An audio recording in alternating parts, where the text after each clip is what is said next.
Bonjour à tous, bienvenue à 2-4, votre émission d'information locale et régionale. Voici la programmation pour notre édition du 8 décembre. Une levée de fonds pour l'organisme Accroche-Cœur. Les 12 jours d'action contre les violences faites aux femmes. Le club de motoneige Les Aigles Blancs de Passepébiac. Comment bien choisir un jouet pour les enfants. Un compte-rendu de la guignolée dans le secteur Saint-Siméon-Port-Daniel et la parade de Noël de Passepébiac. Télévague vous souhaite une très bonne émission.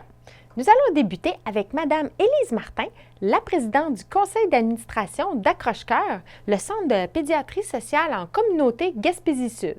Elle nous renseigne sur la grande levée de fonds du 14 décembre prochain. Pouvez-vous nous faire un petit rappel sur la mission de l'organisme Accroche-Cœur? Accroche-Cœur, c'est un centre de pédiatrie sociale en communauté qui est sur toute la Gaspésie-Sud, donc 3 MRC du Sud. Et notre mission, c'est de venir en aide, d'accueillir des enfants de 0 à 18 ans qui vivent des situations de grande vulnérabilité, puis leur offrir des services alternatifs, si on veut, qui sont médicaux, psychosociaux et juridiques. Pour nous, les droits de l'enfant, c'est super important. On pense qu'il faut donner une voix aux enfants, puis c'est ça qu'on essaie de faire. Dans votre équipe, avez-vous une grosse équipe de médecins professionnels? Les médecins, on a des très bons médecins. On en a en ce moment 5, bientôt 6.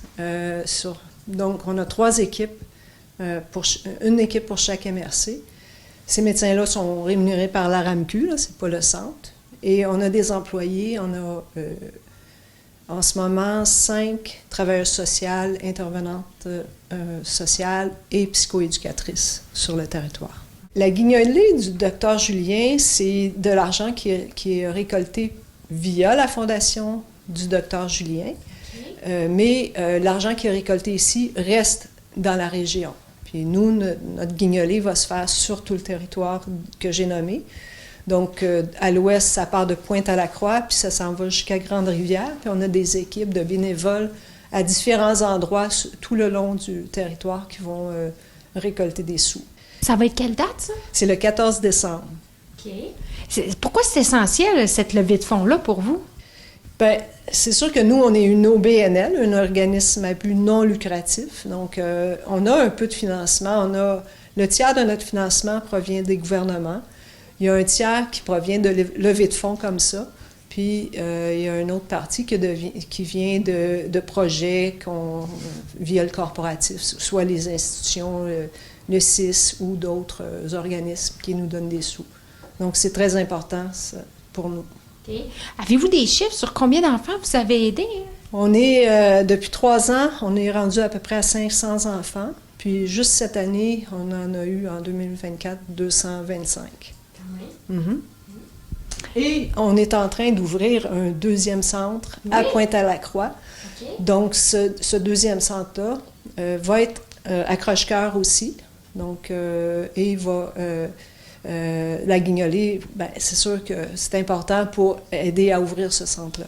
Donner généreusement, mais je trouve que les gens en Gaspésie donnent beaucoup, donnent généreusement, puis des projets comme on fait, ça tient à cœur à la population. Parce que quand on aide un enfant, c'est toute la société qu'on aide. Les 12 jours d'action contre les violences faites aux femmes est un événement qui revient à chaque année pour sensibiliser la population. On en parle avec Nastasia William-Valois, la coordonnatrice à la table de concertation féministe Gaspésie-les-Îles. Bonjour, Nastasia. Qu'est-ce que la table de concertation féministe de la Gaspésie-les-Îles veut souligner du 25 novembre au 6 décembre? En fait, en ce moment, en fait, on est en plein dans les 12 jours d'action contre les violences faites aux femmes. C'est une semaine, en fait, une période de sensibilisation qu'on a à tous les années entre le 25 novembre, qui est la journée internationale pour l'élimination de la violence envers les femmes, et le 6 décembre, qui est en fait la commémoration du féminicide de masse de la Polytechnique, là, donc en 1989, quand Marc Lépine était rentré dans Polytechnique et avait abattu de nombreuses étudiantes. Donc, c'est une période où est-ce qu'on en profite à chaque année pour souligner en fait l'importance euh, d'être en mesure d'identifier de quoi on parle lorsqu'on parle des violences faites aux femmes, mais aussi en profiter pour en discuter dans nos familles, pour se sensibiliser, pour s'éduquer sur les différentes formes de violences qui existent. Donc, une fois de plus, en fait, on se rassemble pour participer à ces actions. Et c'est quoi votre thème cette année? Cette année, on a un thème, en fait, qui est celui des cyberviolences. Tu sais, en fait, chaque année, évidemment, on parle, tu sais, de la violence dans un contexte conjugal ou post-séparation. On parle des violences sexuelles, par exemple. Mais cette année, en fait, on souhaitait on souhaitait en fait mettre l'accent sur les cyberviolences, qui sont les violences qu'on observe dans les univers virtuels. Donc, on peut penser aux forums de discussion, aux médias sociaux, on peut penser aux jeux en ligne, mais on peut aussi penser aux échanges privés, là, donc les messages qu'on peut s'échanger sur Facebook, Instagram, etc. Euh, Puis aussi, finalement, tu sais, dans le contexte tu sais, des violences dans un contexte de couple, on peut aussi penser aux, euh, aux outils technologiques, en fait, qui peuvent être utilisés à des fins de contrôle, donc qui viennent renforcer, en fait, des dynamiques de violence qui existent déjà. On peut penser, par exemple, à tout ce qui permet de faire de la localisation sur nos téléphones cellulaires ou tu sais, sur nos outils technologiques qui sont des choses qui vont venir euh, aggraver en fait des situations, par exemple ce qu'on appelle le contrôle coercitif, qui est le fait de contrôler par exemple la vie, les allées et venues par exemple, la façon de s'habiller, la façon de parler, les relations d'un ou d'une conjointe, là. Ouais. OK? Mais ça serait quoi les conséquences sur les femmes touchées par de la cyberviolence? Ben, les cyberviolences, en fait, ce qu'on observe, c'est que ça peut avoir pour effet d'augmenter l'isolement social, la détresse psychologique, la peur de s'exprimer publiquement. Euh, Ça nuit évidemment là, gravement au sentiment de sécurité parce que bon, nos téléphones nous suivent partout. Tu sais, donc, ça peut donner l'impression de ne plus avoir d'espace sécuritaire. Mais aussi, tu sais, quand on pense spécifiquement au cas de, tu sais, des personnes qui prennent la parole publiquement, tu sais, on sait que, par exemple, les personnes qui sont des politiciennes ou les journalistes, les personnes qui ont des responsabilités publiques qui parlent, par exemple, dans les médias, tu sais, sont beaucoup plus exposées aux violences, euh, aux cyberviolences. Donc, tu sais, on sait, par exemple, que les journalistes vont recevoir beaucoup de propos haineux, ou, tu sais, tout comme les politiciennes, qui, tu sais, dans le fond, ces deux groupes-là reçoivent plus de messages haineux que leur contrepartie masculine. Puis c'est d'autant plus vrai, tu sais, si on pense par exemple aux personnes issues de la diversité sexuelle. Mais ces personnes-là, dans le fond, souvent ça va amener un désir de retrait ou, tu sais, dans le fond, tu sais, ça va amener un isolement. Donc, tu sais, on voit par exemple en ce moment qu'il y a beaucoup d'élus qui démissionnent de leur poste, mais plusieurs vont avoir tendance à mentionner que parmi les raisons qui ont motivé leur départ, ben, la question des cyberviolences ou du harcèlement qu'elles subissent en ligne en font partie. OK. Oui, ben, la violence faite aux femmes est un sujet qui est comme plus ouvertement parlé, si on veut, mais qu'est-ce qui expliquerait l'augmentation de la violence faite aux femmes? Ben, je sais pas si, tu sais, j'aurais pas nécessairement d'éléments pour expliquer, tu sais, l'ensemble des éléments qui concernent les violences faites aux femmes. Euh, Tu sais, s'il y a un élément qui nous préoccupe en premier lieu, tu sais, c'est la montée des discours haineux qu'on voit en ligne en ce moment envers les femmes. Tu sais, on a vu dans les dernières semaines sortir le documentaire Les mâles alpha, tu sais, puis ça a semé beaucoup d'émoi là, dans les médias sociaux et traditionnels. Mais c'est ça, la montée tu sais, de discours vraiment décomplexés qui propagent à la fois tu sais, un discours qui est haineux envers les femmes, mais aussi euh, des propos qui, dans certains cas, va banaliser ou légitimer certaines violences envers les femmes ou à tout le moins des mesures de contrôle en faisant tu sais, la promotion de rôles traditionnels. Tu sais, par exemple, en disant lorsque Andrew Tate ou Julien Bournival fait la promotion tu sais, des rôles tu sais, que les hommes doivent avoir, c'est celui de pourvoyeur, celui qui va à l'extérieur, celui qui organise, qui prend des décisions et le rôle des femmes qui serait plus associé au fait d'être à la maison, de prendre soin, etc. Mais on renforce en fait des rapports qui sont qui favorisent certaines violences, puis qui légitiment en fait des rapports qui sont inégaux. Ben, je vous remercie beaucoup d'avoir pris le temps de discuter avec nous. Ben, c'est moi qui vous remercie, puis j'espère qu'on aura bientôt l'occasion de se reparler. En décembre, c'est les préparatifs pour la saison de motoneige qui s'en vient. Donald Walker, le président du club de motoneige Les Aigles Blancs de Passepébiac, nous renseigne. Récemment, c'était l'AGA du club de motoneige Les Aigles Blancs de Passepébiac. Est-ce que votre club se porte bien? Oui, ça porte très bien. On est en très bien bonne santé. Puis tous les postes sont comblés. On a eu des élections cette année, puis on a rempli tous les postes qui manquaient. L'hiver passé, il n'y a pas eu beaucoup de neige. Est-ce que ça s'est reflété sur l'achalandage? Pas vraiment. On est une des seules places qui a eu la neige assez pour faire la motoneige dans le coin. Puis ça a bien été quand même pour nous autres l'année passée, malgré tout qu'on a commencé plus tard, le milieu du mois de janvier, puis on a fini un petit peu plus de bonne heure. Okay. Votre vente de cartes de membre, est-ce que ça va bien? Pour le mois d'octobre, avec le spécial à 415 pièces, on a eu 200 membres qui ont acheté leur passe. Puis pour le mois de novembre, on était rendu à 270. OK.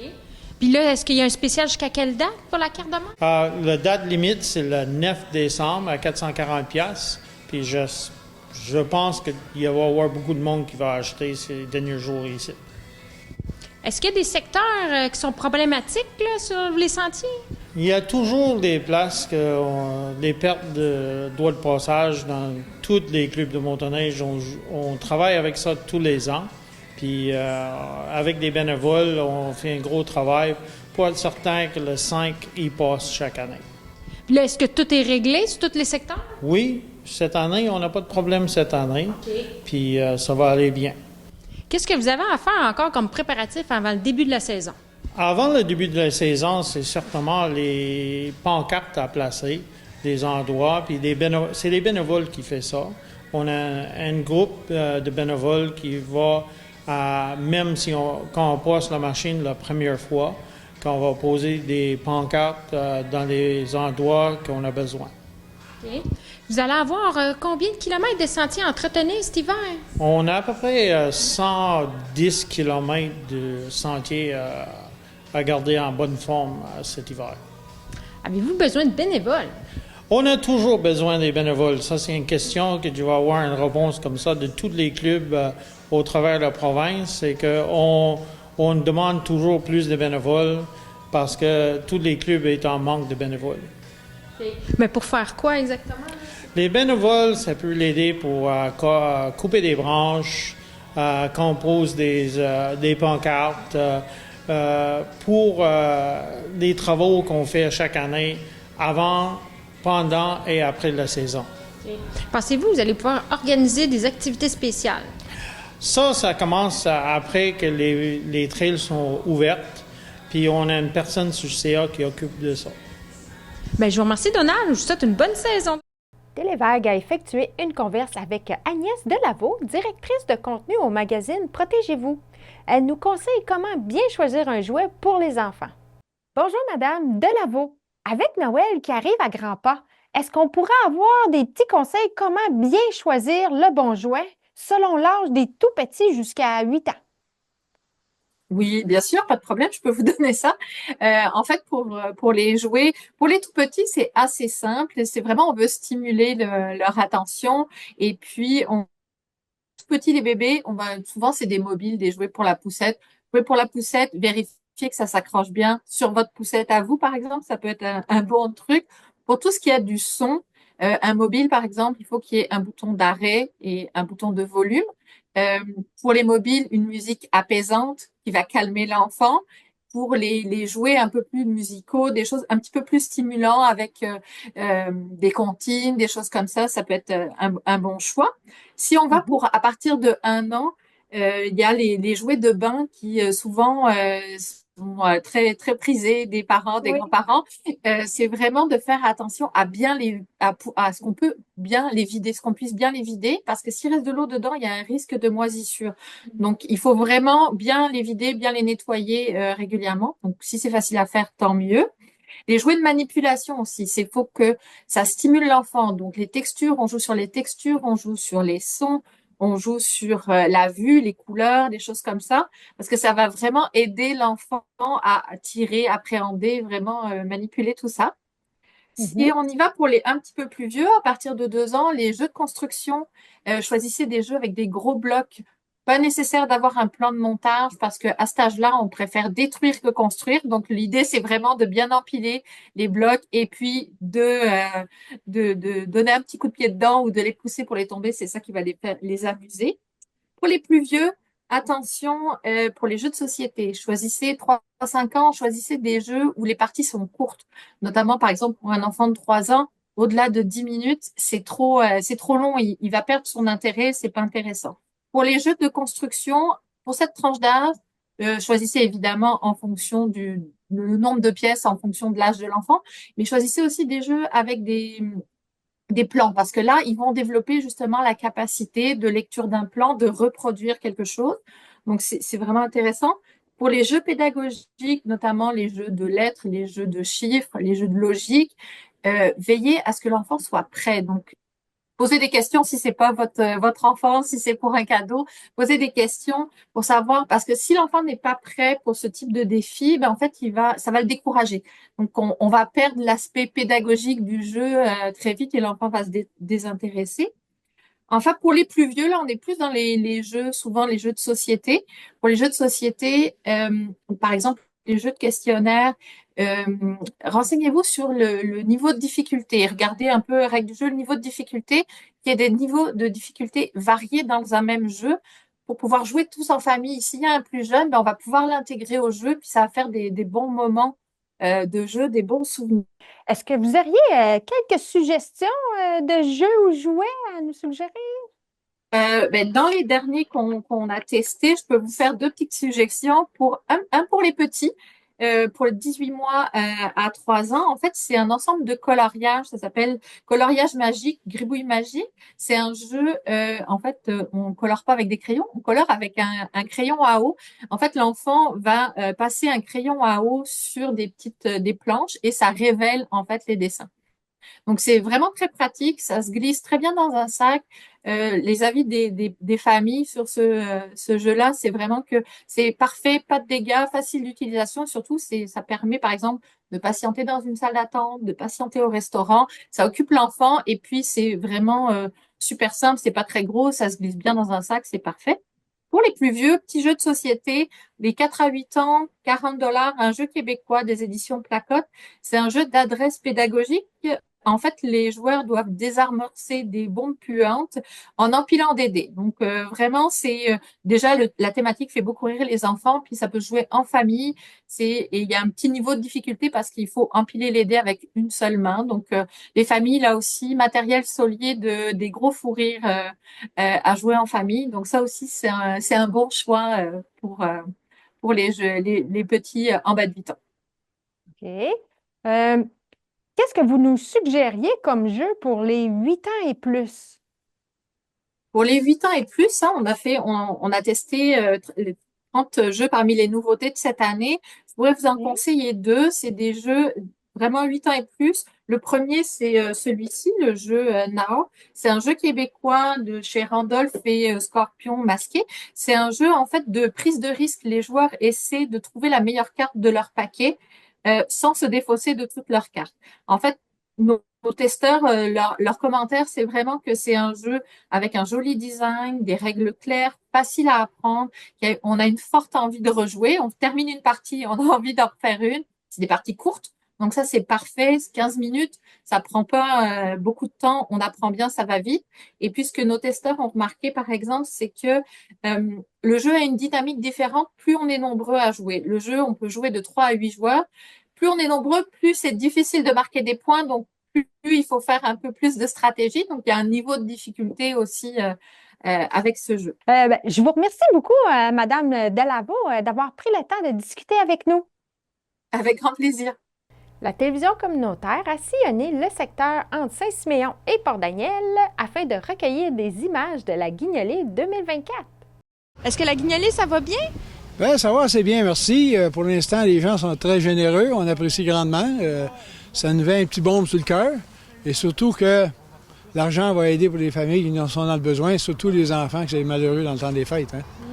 Pourquoi vous vous impliquez avec la Guignolée? Bien, nous, les Chevaliers de Colomb, c'est notre modus orandi, si on veut, notre mode de travail. C'est de toujours aider les démunis, les pauvres, les orphelins. Donc, c'est ça. Les Chevaliers de Colomb s'impliquent toujours comme ça. Tous ceux qui sont ici aujourd'hui, c'est tous les Chevaliers de Colomb. Du Conseil de Saint-Siméon. Ça va très bien, Madame la Guignolée. Le monde participe, puis on est surpris. Le monde donne beaucoup. Ça nous donne de l'espoir pour les familles démunies qui ont besoin pour Noël, d'avoir un panier de Noël et de l'argent. Profitons de ça pour leur aider. Ça va bien aujourd'hui. Il y a beaucoup de personnes qui sont généreuses. Ouais. Qu'est-ce que tu penses que ça fait, l'impact de la Guignolée chez les gens? Ah, ça aide à nourrir des gens qui font l'application et tout le monde est généreux au temps des fêtes pour donner à ceux qui en ont besoin. Ça va bien, ça va bien. On est ici depuis 8 heures ce matin. On ramasse des sous et puis le monde sont généreux. Mais c'est sûr qu'on a besoin de beaucoup de sous. Là. Cette année, les demandes pour les paniers de Noël sont en hausse encore cette année. Ouais. Guignolée!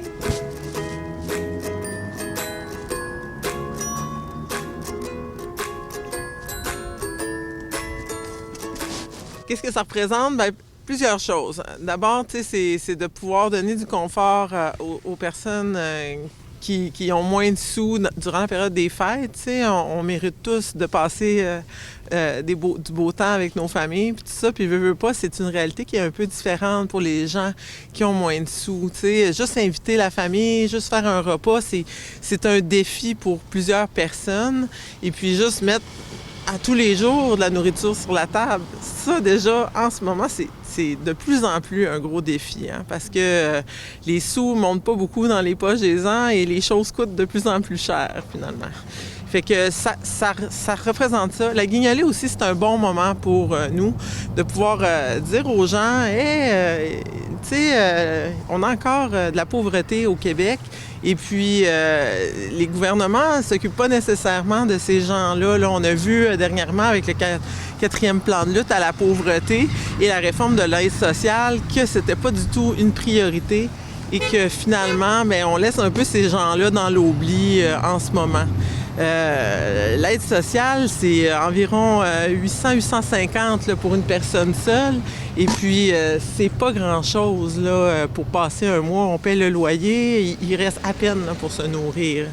Fait que c'est un bon moment pour rappeler les gens, dans le fond, que c'est dur. C'est dur pour plusieurs personnes au Québec. Ça passe super bien. On est content d'avoir changé notre journée pour une journée de soleil. Là, on a du monde qui passe, ça arrête, ça donne de l'argent.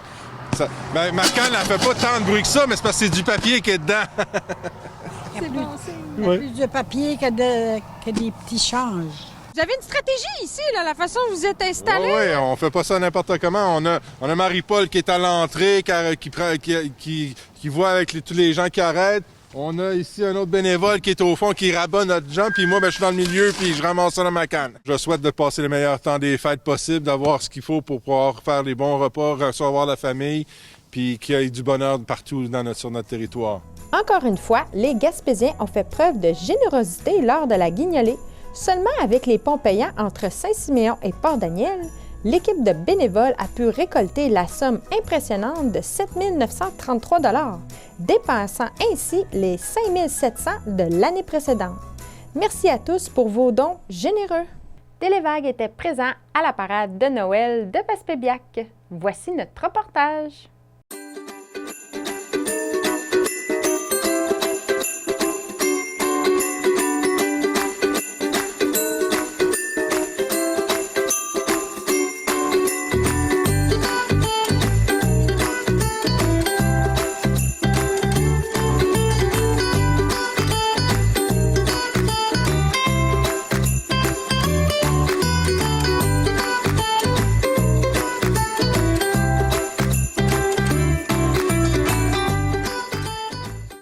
déroulé la parade?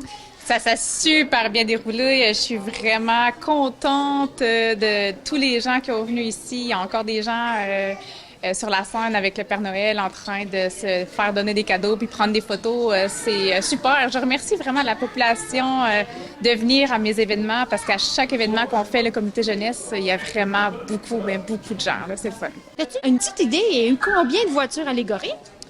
Je sais pas, peut-être une trentaine, mais j'ai pas calculé vraiment, mais je sais qu'on était une longue file à s'en venir ici au centre culturel, ouais. Puis en plus, là, la parade était syntonisée en radio. Oui, on a acheté un émetteur radio pour que la parade soit diffusée simultanément dans les voitures, puis que les gens avoisinants pouvaient la syntoniser, là, puis ils pouvaient m'entendre un peu parler, puis on mettait vraiment notre playlist qu'on voulait sur cette radio-là. Puis vous pouvez voir où est-ce qu'on était rendu durant la parade. Fait que c'est le fun là, pour que les gens viennent ici après au centre culturel. Le Père Noël a donné des belles surprises en plus, hein? Oui, le magasin Art de Passepébiac nous avait commandité plein de cadeaux pour les enfants. Fait que je les remercie aussi parce que c'est les gens qui vont magasiner chez Art, ils donnent une contribution volontaire. Fait qu'avec cet argent-là, que le magasin Art donne des cadeaux.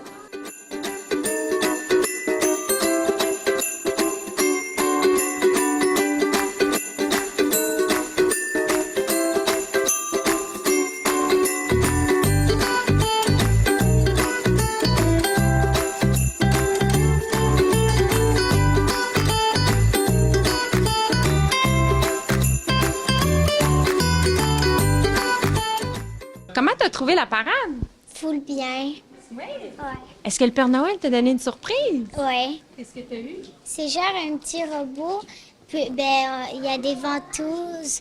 Puis, il y a plein de trucs pour se distraire dessus. Qu'est-ce que t'as demandé à Noël cette année, au Père Noël? J'ai demandé un petit peu du maquillage. Oui. Toi, est-ce que tu étais dans une voiture allégorique pendant la parade? Non. J'étais dans un trailer avec le logo des Flames. Le Père Noël t'a-tu donné une surprise? Qu'est-ce que t'as eu? J'ai eu genre il y a des chiffres, faut que tu me traces sur les petits points. Qu'est-ce que t'as demandé au Père Noël pour Noël? J'ai demandé un petit short téléguidé. Pendant la parade, est-ce que tu étais dans une voiture allégorique? Oui. C'était quoi? Genre, c'était le truc de Passepébiac, là. Puis il y avait le Grinch. Le Grinch? Oui. Le Père Noël t'a-tu donné une surprise? Oui. Qu'est-ce que t'as eu? J'ai eu ça. Les jambes s'étirent. Ouais. Qu'est-ce que t'as demandé à Noël? Un drone. T'étais-tu dans une voiture allégorique pendant la parade? Le char du comité jeunesse. Toi, t'aimes ça, je pense, faire du bénévolat pour le comité jeunesse. Je chronomètre les tournois. T'es dans un trailer. T'as-tu eu froid? Un petit peu. Le Père Noël t'a-tu donné une surprise? Oui. Qu'est-ce que t'as eu? Ça. Une virage. Ouais. Qu'est-ce que t'as demandé pour Noël? Des postcards. Des postcards. C'est quoi ça, des postcards? C'est des crayons de peinture. Comment t'as trouvé la parade? J'aimais ça, la parade. Oui, t'as aimé ça? Qu'est-ce que le Père Noël t'a donné? Un robot. Montre-moi donc ton robot. Montre-le. Il est beau. Qu'est-ce que t'as demandé pour Noël, toi, Père Noël? J'ai rien dit. Pas encore? T'as pas encore fait ta liste? Non.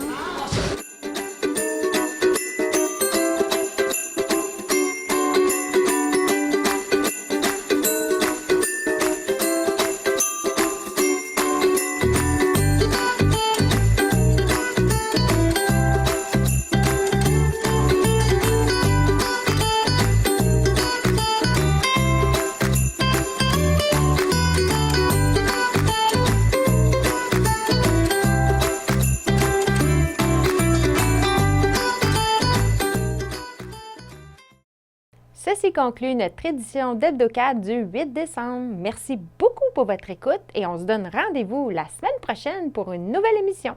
Télévague vous souhaite une bonne semaine à tous.